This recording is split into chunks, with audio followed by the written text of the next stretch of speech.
எந்த பக்கம் வந்தாலும் நீங்க என் கொடாரம் தீங்கு என்னை அணுகாது.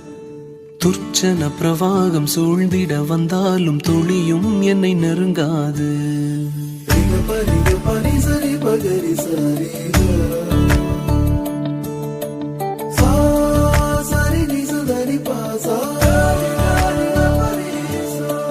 எந்த பக்கம் வந்தாலும் நீங்க என் கொடாரம் தீங்கு என்னை அணுகாது.